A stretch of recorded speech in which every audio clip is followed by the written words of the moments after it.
whole stack. No, I am truly kidding, because I just saw Officer Alex Vasquez asking his wife to get her coat. They're out the door. They saw Mercer was talking tonight. So, and I was concerned too. On the agenda, I saw I only have 15 minutes, so I got to really talk fast.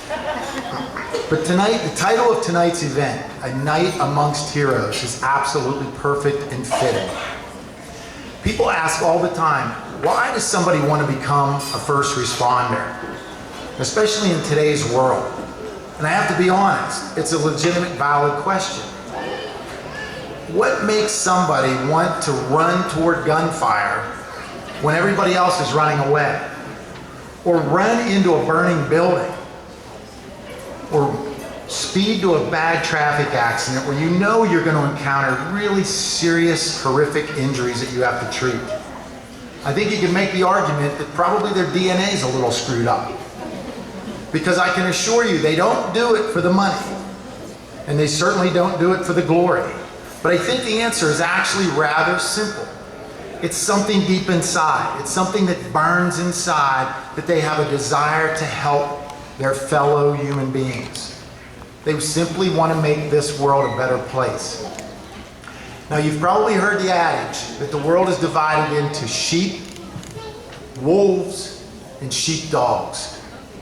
What I'd like right now is just the first responders in the audience, just please stand a minute. Please stand up, all of our first responders.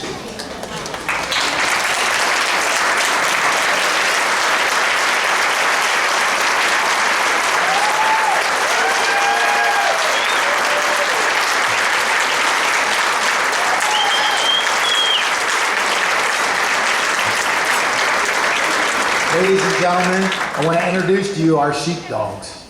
Thank you very much for what you do, first responders. Now, about 3 years ago, I got to first meet Jessica. I was still chief over at the Logan Township Police Department, and Jessica gave me a phone call and asked for a quick meeting. And she stopped over, and she told me this beautiful story about this foundation that she had created. We've heard already this evening about how her daughters went and bought that lunch for the Altoona police officers and how they reciprocated back.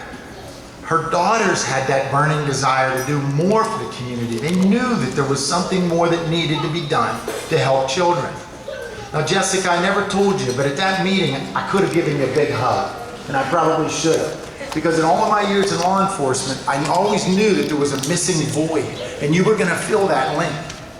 Because if you think about it, the very nature of a 911 call is usually very traumatic, hectic, chaotic, horrifying.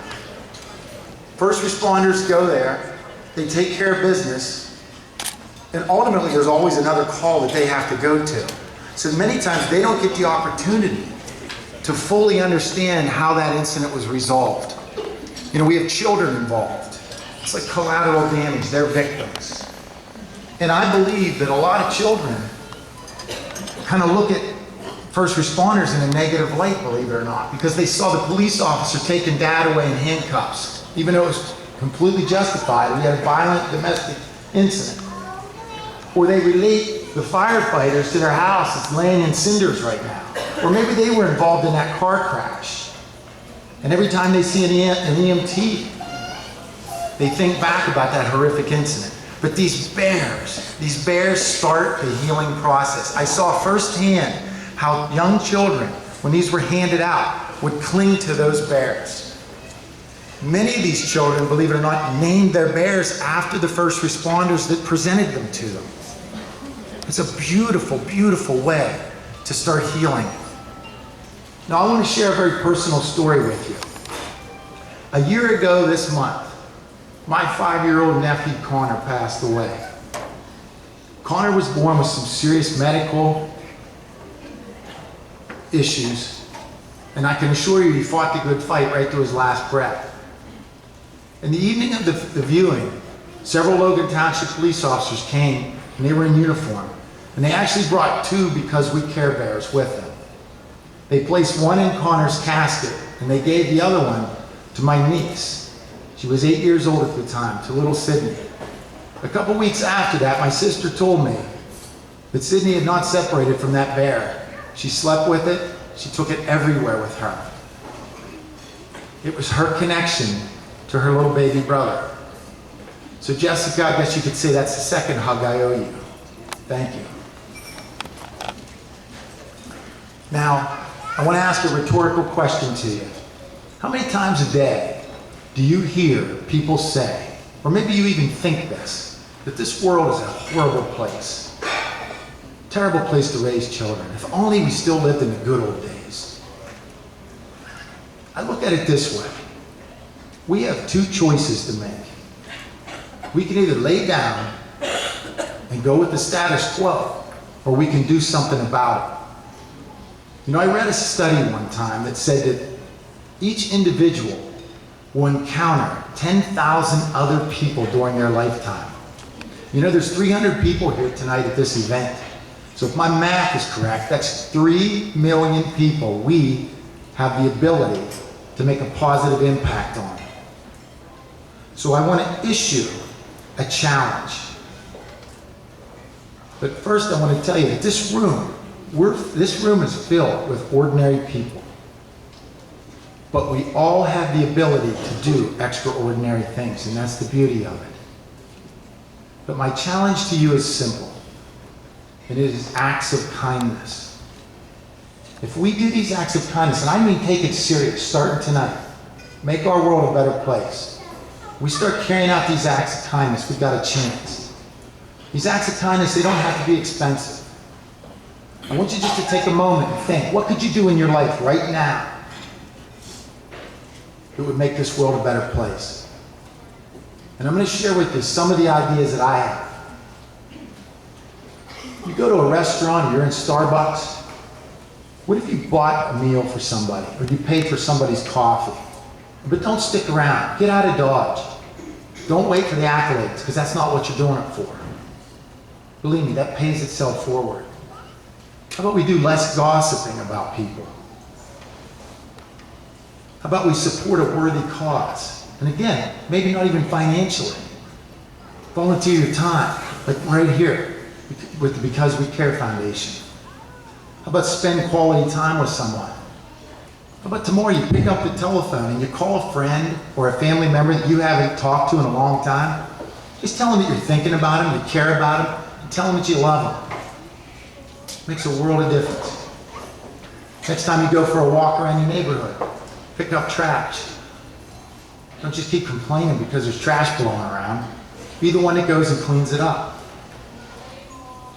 Write a thank you card once a week to somebody that did something very nice for you. Compliment somebody.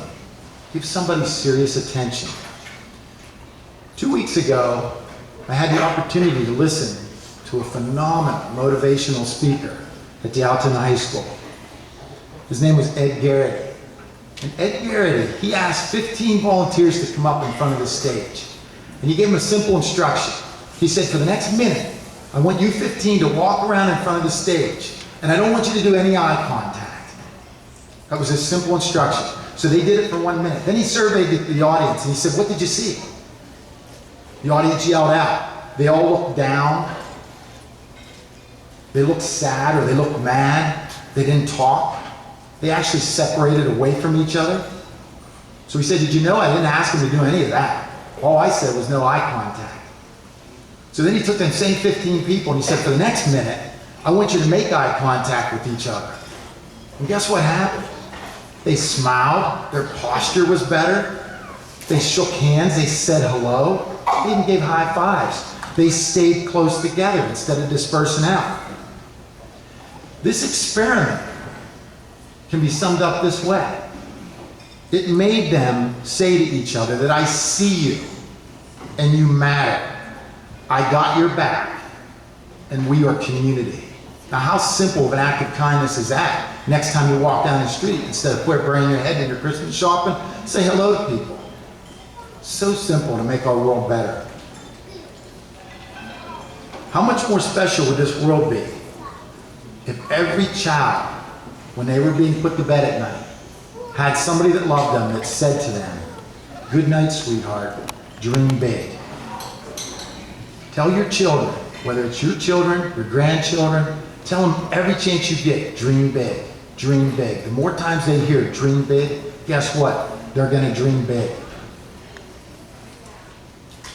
My final suggestion to you to help you with these acts of kindness is go out and pick an inspirational quote.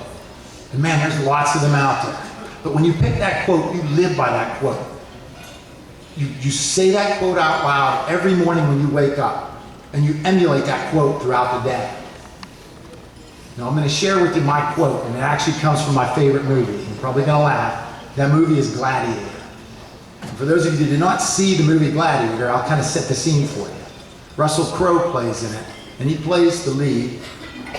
He's Maximus. He's the general. And as he's preparing his soldiers for battle, he says this to them. That what we do in life echoes in eternity. Think about that quote. What we do in life echoes in eternity. For you first responders out there, maybe you didn't even realize this, but you're already living that quote. Jessica, I can't think of a better quote for your foundation. Because Jessica, for you, your daughters and your husband and all the volunteers, what you are doing today, tomorrow, will most certainly live in eternity. God bless our first responders.